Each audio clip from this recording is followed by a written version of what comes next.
সুপ্রিয় শিক্ষার্থী, আসসালামু আলাইকুম। আরিফস একাডেমির পক্ষ থেকে তোমাদেরকে জানাই শুভেচ্ছা। আশা করি তোমরা ভালো আছো এবং সুস্থ আছো। তো আজকে আমি তোমাদের গণিত বইয়ের পৃষ্ঠা নম্বর 99, ঠিক আছে, 99 এর অঙ্কগুলো সমাধান করে দেবো, ঠিক আছে। তো আজকে আমরা মূলত নতুন একটা টপিক শিখতে যাচ্ছি, ঠিক আছে।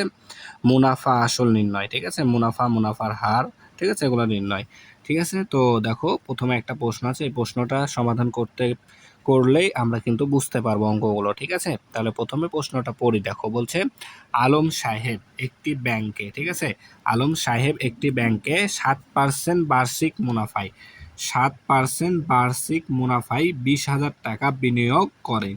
তিনি প্রতি বছর কত টাকা মুনাফা পাবেন? মুনাফা অর্থাৎ লাভ, ঠিক আছে, মুনাফা অর্থাৎ লাভ। তিনি প্রতি বছর কত টাকা করে লাভ পাবেন সেটা আমাদেরকে বের করতে হবে, ঠিক আছে। তো এখন আমরা এটা শিখবো।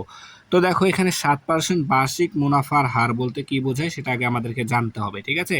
7% বার্ষিক মুনাফার হার বা মুনাফার হারটা কি সেটা আগে জানবো। তো এখানে 7% যেহেতু দেওয়া আছে, তো আমরা 7%ই জানছি। দেখো, বলছে কি যে মুনাফার হার বা বার্ষিক মুনাফা 7% বলতে বোঝায় 100 টাকার এক বছরের মুনাফা 60 টাকা, ঠিক আছে। অর্থাৎ তুমি যদি ওই ব্যাংকে কি 100 টাকা রাখো, ঠিক আছে, 100 টাকা যদি তুমি ওই ব্যাংকে রাখো, তাহলে এক বছরে তুমি লাভ পাবা 60 টাকা, ঠিক আছে। 7% বলতে বোঝায় কিন্তু এখানে। যদি ওখানে 8% থাকতো, তাহলে তুমি 100 টাকার এক বছরে, অর্থাৎ 100 টাকা যদি রাখতা, তাহলে এক বছরে 8 টাকা পাতা। যদি 10% হতো, তাহলে এক বছরে 10 টাকা পাতা 100 টাকায়, ঠিক আছে। তো এখানে যেহেতু 7% বলা আছে, তাহলে আমরা এক বছরে 100 টাকায় 7 টাকা পাবো লাভ, ঠিক আছে। তো তাহলে আমরা 100 টাকা তো আর রাখিনি, এখানে রেখেছি কত হাজার টাকা? 20,000 টাকা রেখেছে। আলম সাহেব এখানে 20,000 টাকা রেখেছে। তো এই 20,000 টাকায় তিনি কত টাকা মুনাফা পাবেন সেটা এখানে বের করেছে, ঠিক আছে। তো দেখো, তাহলে 100 টাকায় মুনাফা 60 টাকা, 7% যেহেতু, তাই 60 টাকা পেয়েছি 100 টাকায়, ঠিক আছে। তাহলে 1 টাকায় মুনাফা। তো আমি বলেছিলাম এই 7টা সবসময় উপরে থাকবে আর এই 100টা কি নিচে চলে আসবে, ঠিক আছে না। তাহলে 7/100 এখানে টাকা, ঠিক আছে। তারপরে তাহলে আমাদের মোট টাকা এখন আসল কত? 20,000 টাকা রেখেছি, তাহলে 20,000 টাকায় মুনাফা। তাহলে এটা আমরা বলেছিলাম কিন্তু এর আগের ক্লাসেও, এটা যে এখানে উপরের সাথে গুণ হয়ে যাবে। তাহলে 20,000 গুণ 7/100, ঠিক আছে। তাহলে এখন এটাকে আমরা হিসাব করব কি করে? দেখো, নিচে দুইটা শূন্য আছে, নিচে দুইটা শূন্য আছে, তাহলে উপর থেকে দুইটা শূন্য কেটে দিব, ঠিক আছে। নিচে দুইটা শূন্য, উপরে দুইটা শূন্য কাটাকাটি যায়। তাহলে এখন 7 দুগুণ 14 আর দুইটা শূন্য আছে, তাহলে 1400 টাকা। তাহলে তিনি 1400 টাকা মুনাফা পাবেন, ঠিক আছে। তাহলে 20,000 টাকায় তিনি এক বছরে তিনি কি 1400 টাকা মুনাফা পাবেন, ঠিক আছে। তো এখানে দেখো, এখন আমরা একটা কিন্তু সূত্র পেয়ে গেলাম, ঠিক আছে। এখানে আমরা একটা সূত্র পেয়ে গেলাম। দেখো, মুনাফা সমান সমান কি আসল গুণ মুনাফার হার, আসল গুণ মুনাফার হার। তো আমরা এত বড় না করলেও হয়ে যাবে, জাস্ট শুধুমাত্র আমাদেরকে এই মুনাফা সমান সমান আসল গুণ মুনাফার হার, এই সূত্রটুকু যদি আমরা মনে রাখতে পারি, তাও কিন্তু আমাদের অঙ্কটা হয়ে যাবে, ঠিক আছে। তাহলে দেখো, আসল গুণ মুনাফার হার, তাহলে আমাদের এখানে দেখো আসল দেওয়া আছে কত টাকা? 20,000 টাকা। তাহলে আমরা এখানে 20,000 টাকা লিখে দেবো, ঠিক আছে। 20,000 টাকা লিখলাম, গুণ আমাদের মুনাফার হার আছে 7%। 7% সমান সমান আমরা লিখতে পারি কি 7/100, ঠিক আছে না।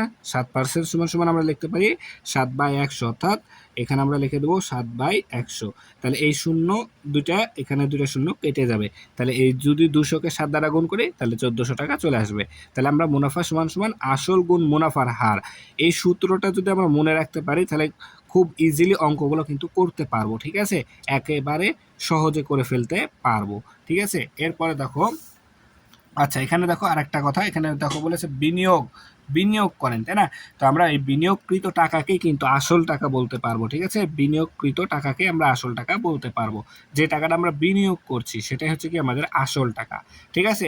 সেম অঙ্ক, ঠিক আছে, 1 নাম্বারটাও বলছে একজন উদ্যোক্তা ব্যাংক থেকে 8% মুনাফায়, এখানে কত? 8%, আর আমরা উপরেরটা করেছিলাম 7%। তাহলে 8% মুনাফায় 50,000 টাকা ঋণ নিলেন। প্রতি বছর তাকে কত টাকা মুনাফা দিতে হবে? প্রতি বছর তাকে মুনাফা কত টাকা দিতে হবে সেটা বের করতে হবে। মুনাফা অর্থাৎ লাভ কত টাকা দিতে হবে তাকে, সেটা আমাদেরকে বের করতে হবে, ঠিক আছে। তাহলে আমরা এটা কিন্তু সূত্র প্রয়োগ করে একেবারে করে ফেলতে পারবো, ঠিক আছে। আবার এভাবেও আমরা করতে পারবো। তো এভাবে আমরা আগে দেখি, তারপর আমি সূত্রটা প্রয়োগ করে কিন্তু করে দিতে পারবো, ঠিক আছে। তাহলে দেখো, তাহলে 8% অর্থাৎ কি এক বছরে তাকে 100 টাকায় 8 টাকা দিতে হবে। 8% অর্থাৎ 8 টাকা দিতে হবে। কয় টাকায়? 100 টাকায়। তাহলে আমরা এখানে লিখলাম 100 টাকায় মুনাফা 8 টাকা। তাহলে 1 টাকায় হবে কি 8/100 টাকা।